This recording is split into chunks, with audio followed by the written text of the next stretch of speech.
સુરતમાં ફરી નકલી શંકાસ્પદ ઘીનો જથ્થો ઝડપાયો છે અને વેલંજા રંગોળી ચોકડી પાસે મહાનગરપાલિકાએ દરોડા પાડ્યા હતા અને ઘીનો જથ્થો ઝડપી પાડ્યો છે।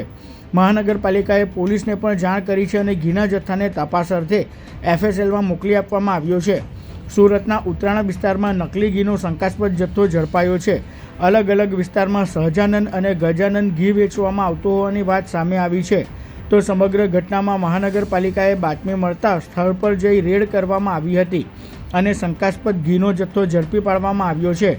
આ ઘીમાં વપરાતી સાધન સામગ્રી પણ મહાનગરપાલિકાએ જપ્ત કરી છે અને જો ઘીમાં ભેળસેળ માલુમ પડશે તો ડેરી સંચાલકો સામે કાર્યવાહી કરવામાં આવશે।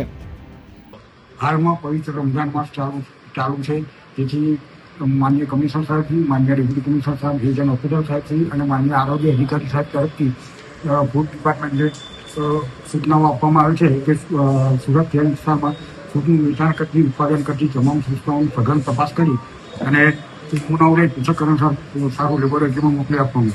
ગત રોજ અમને માહિતી મળે કે 106-108 અવસર પ્લાઝા, ઉમરા વેલંજા રોડ, વેલંજા સુરતના સ્થળે આવેલ ટાટા ડેરી પ્રોડક્ટ નામની સંસ્થામાં શંકાસ્પદ ઘીનું ઉત્પાદન થઈ રહ્યું છે, જેથી અમારે ત્યાં તપાસ કરી અને 2 નમૂનાને પૃથ્થકરણ સારું લેબોરેટરીમાં મોકલી આપવામાં આવે છે। તેમજ ત્યાંથી 582 કિલોનો જથ્થો સીઝ કરવામાં આવે છે।